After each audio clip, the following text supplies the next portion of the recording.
Kemajuan dan perkembangan teknologi, IT, ICT dan internet kini serta kemudahan pengaksesan kepada para pihak pengguna adalah antara penyumbang kepada peningkatan perlakuan kes jenayah cyber.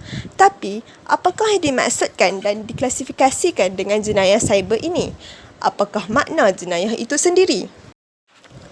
Jenayah dapat ditakrifkan sebagai suatu perbuatan atau sebarang kesalahan yang membahayakan masyarakat, dan segala perbuatan atau tindakan itu sendiri boleh disabitkan kesalahannya di sisi undang-undang dan dikenakan hukuman denda atau penjara ke atas pelakunya.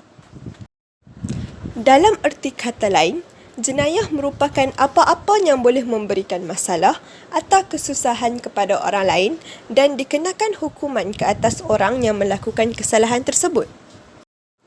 Kalau begitu, apa pula yang dimaksudkan dengan jenayah cyber itu pula?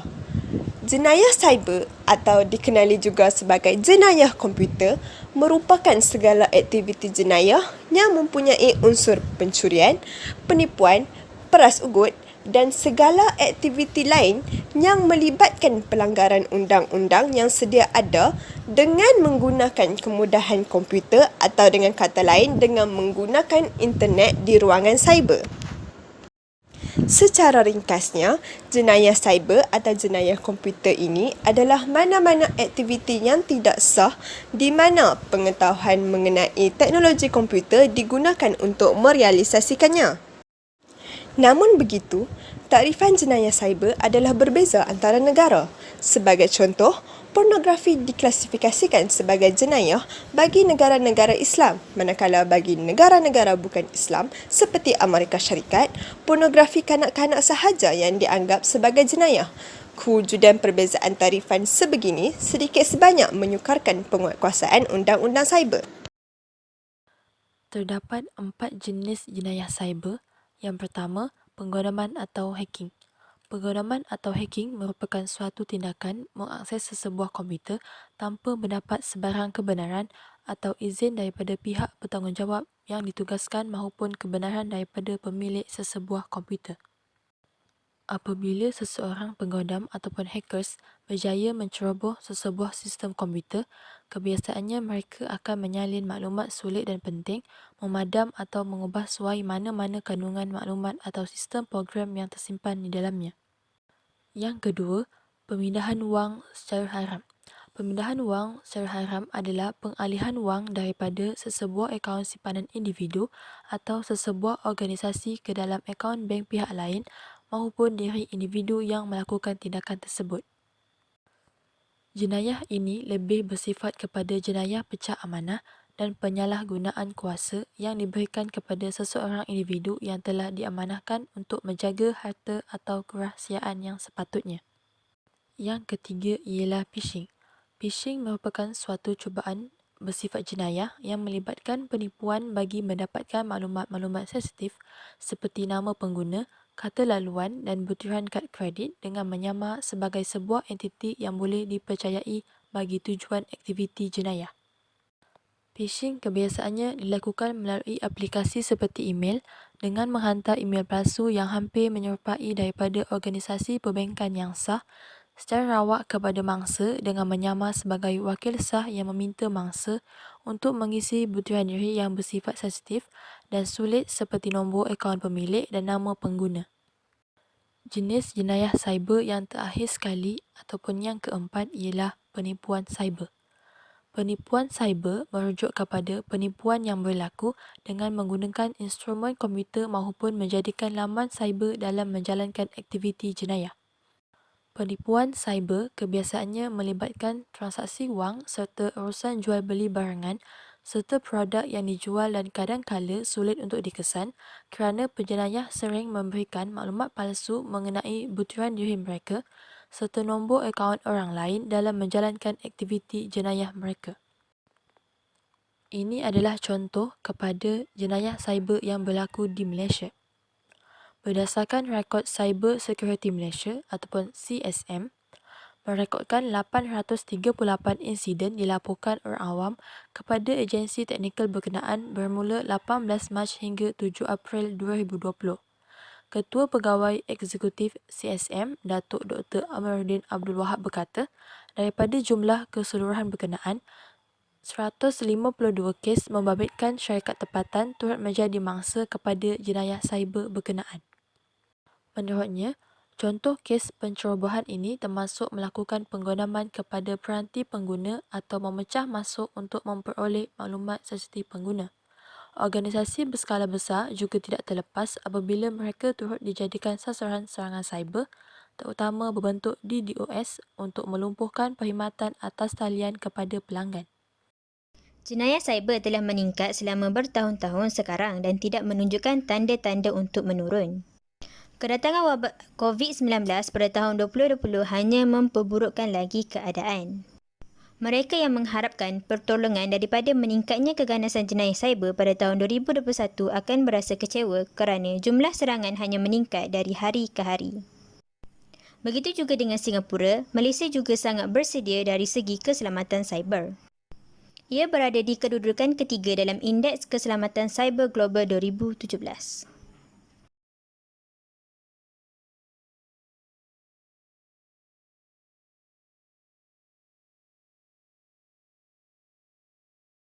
Antara faktor-faktor berlakunya jenayah cyber ialah sikap individu yang suka melakukan kerosakan. Mereka menyerang sistem sekadar suka-suka, mengisi masa lapang dan mencuba ilmu yang baru dipelajari mereka. Seterusnya, pendedahan maklumat peribadi dalam medium sosial seperti Facebook dan Instagram. Pendedahan seperti nombor telefon, alamat dan gambar peribadi membolehkan penjenayah cyber menggunakannya untuk kegiatan jenayah seperti menyamar, menggunakan identiti orang lain dan menggodam akaun bank. Selain itu, masyarakat yang kurang pengetahuan dalam pengendalian komputer. Orang ramai, terutamanya warga emas, menjadi sasaran oleh penjenayah sosial yang kebanyakannya pakar dan profesional dalam bidang IT. Penggunaan perbankan online secara meluas juga adalah salah satu faktornya. Penggunaan yang mudah, fleksibel dan menjimatkan masa menyebabkan ramai yang beralih menggunakan perbankan online. Penjenayah cyber akan menggunakan taktik phishing seperti menghasilkan laman web perbankan palsu bagi mendapatkan maklumat dari mangsa. Akhir sekali, kurangnya pendedahan oleh kerajaan mengenai jenayah cyber. Langkah yang lebih proaktif perlu diambil oleh kerajaan seperti mengadakan kempen melalui pelbagai medium seperti melalui televisyen dan media sosial. Selain itu, kerajaan juga perlu mendedahkan tentang cara-cara mengelakkan diri dari ancaman cyber seperti tidak mendedahkan maklumat peribadi di media sosial dan tidak menekan link yang diragui. Akta dan undang-undang berkaitan jenayah cyber. Yang pertama, Akta Komunikasi dan Multimedia 1998. Menurut Seksyen 2111, seseorang individu atau pemberi perkhidmatan aplikasi kandungan tidak boleh memberikan kandungan yang berunsurkan sumbang, lucah, palsu, mengancam atau bersifat jelik untuk tujuan dan niat mengganggu, mendera atau menggugut mana-mana individu. Jika tersabit kesalahan, maka boleh dikenakan denda dan hukuman penjara di bawah Seksyen 2112 iaitu denda tidak melebihi RM50,000 atau penjara tidak melebihi tempoh 1 tahun.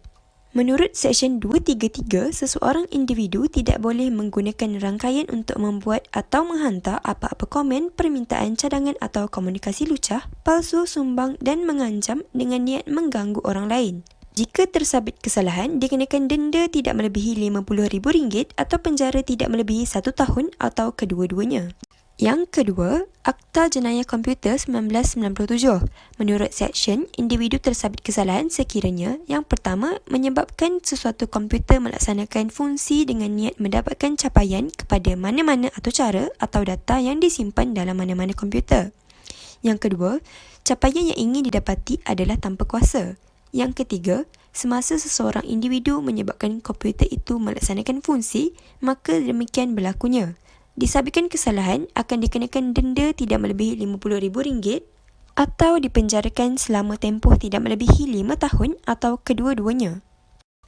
Yang ketiga, Akta Perdagangan Elektronik 2006. Menurut Seksyen 31, penggunaan adalah tidak mandatori seperti berikut. Yang pertama, seseorang individu menggunakan, memberi atau menerima apa-apa mesej elektronik dalam mana-mana urus niaga perdagangan melainkan jika orang itu mengizinkan penggunaan, pemberian atau penerimaan mesej elektronik tersebut. Yang kedua, keizinan seseorang untuk mengguna, memberi atau menerima apa-apa mesej elektronik dalam mana-mana urus niaga perdagangan boleh disimpulkan daripada perlakuan orang itu. Yang keempat, Akta Perlindungan Data Peribadi 2010. Yang pertama, digubal untuk mengawal selia pemprosesan data peribadi dalam transaksi komersial. Yang kedua, terpakai kepada organisasi yang memproses data peribadi dalam transaksi komersial. Yang ketiga, akta ini juga melindungi kepentingan subjek data iaitu pemilik data peribadi seperti pengguna. Jika tersabit kesalahan di bawah Seksyen 43 dan mengikut Seksyen 43(4), boleh membawa denda tidak melebihi RM200,000 atau dipenjarakan selama tempoh tidak melebihi 2 tahun atau kedua-duanya. Seterusnya, kesan dan keburukan jenayah cyber. Pertama, menjatuhkan maruah diri, keluarga, bangsa dan negara. Masyarakat akan memandang serong mangsa dan juga penyelaya akibat penyebaran fitnah dan memberikan tanggapan buruk terhadap negara yang didiami. Kedua, mengakibatkan mangsa mengalami tekanan perasaan seperti trauma dan gangguan mental kerana penjenayah sering melakukan body shaming, menghina dan sebagainya di ruangan komen mangsa yang dapat dibaca oleh khalayak ramai sekaligus mendorong untuk membunuh diri. Ketiga, kerugian kewangan kepada mangsa dan organisasi laman sesawang hasil penggunaan dan pencurian informasi perbankan pengguna sekaligus menjejaskan keyakinan pengguna dan pelabur organisasi tersebut. Keempat, pelbagai informasi sama ada betul atau salah, ideologi, propaganda serta pornografi disebarkan melalui internet kerana pengguna media sosial bebas melakukan apa sahaja tanpa ditapis kebenarannya. Kelima, peningkatan jenayah sosial disebabkan kewujudan laman web pornografi dan penyebaran bahan lucah. Keenam, maklumat sulit negara terdedah menyebabkan keselamatan negara terjejas jika rahsia negara diketahui oleh negara musuh. Ketujuh, menjejaskan ekonomi negara kerana pihak kerajaan perlu mengeluarkan kos untuk disalurkan kepada bahagian pertahanan negara bagi memantaras jenayah cyber dan menjaga keselamatan negara. Antara langkah untuk mengatasi masalah jenayah cyber adalah: yang pertama, memberikan kesedaran melalui kempen dan iklan. Iklan melalui media cetak maupun digital perlu diperluaskan kepada semua lapisan masyarakat. Sebagaimana yang kita tahu, pelbagai taktik yang telah digunakan oleh penjenayah cyber untuk menipu ataupun memperdayakan mangsa. Kesannya, apabila kita memberikan kesedaran melalui kempen dan iklan, masyarakat akan lebih peka kepada masalah jenayah cyber serta akan mempunyai pengetahuan yang lebih luas dalam jenayah ini. Yang kedua, langkah untuk mengatasi masalah jenayah cyber adalah dengan mewujudkan serta memperketatkan undang-undang yang sedia ada berkaitan jenayah cyber. Sebagai contoh, pihak berkuasa perlu mewujudkan undang-undang yang tegas terhadap pesalah dan jika undang-undang yang sedia ada, pihak berkuasa boleh memperketatkannya. Masyarakat pula perlulah melaporkan kepada pihak berkuasa jika terbabit atau melihat kegiatan jenayah cyber yang berlaku di sekeliling mereka. Selain daripada itu, Suruhanjaya Komunikasi dan Multimedia juga perlu diperkasa bagi membenteras masalah jenayah cyber. Seterusnya, antara langkah untuk membendung masalah jenayah cyber adalah memperkenalkan subjek etika cyber. Hal ini boleh dilaksanakan di peringkat sekolah maupun pendidikan institusi tinggi. Sebagaimana kita tahu, dengan memperkenalkan subjek ini dapat memberikan pendedahan kepada pelajar tentang jenayah cyber. Sebagai contoh, guru boleh mengajar pelajar untuk menggunakan teknologi multimedia dan komunikasi dengan cara yang betul serta dengan lebih berkesan. Akhir sekali, negara kita, negara Malaysia perlulah bekerjasama dengan negara-negara maju. Hal ini kerana membantu negara Apabila kita bekerjasama dengan negara-negara maju, ia boleh membantu negara kita untuk meningkatkan keupayaan dalam memastikan keselamatan jenayah cyber negara kita setanding negara-negara maju. Hal ini juga supaya negara kita bersiap sedia untuk menghadapi ancaman musuh jenayah cyber. Bagi kesimpulan pula, setiap individu haruslah memainkan peranan penting. Selain itu, kita juga hendaklah berwaspada dan berhati-hati setiap masa semasa menggunakan rangkaian internet. Masyarakat perlulah bersikap cana terhadap orang sekeliling apabila jenayah ini berlaku. Malahan pihak berkuasa hendaklah mengambil tindakan dan membateras jenayah ini. Jadi, janganlah kita menjadi mudah untuk sebarkan maklumat sulit kita kepada orang lain. Akhir sekali, diharapkan agar kita dijauhkan dan terhindar daripada jenayah cyber dan dapat menjamin keselamatan dan keamanan negara kita. Sekian daripada saya. Terima kasih.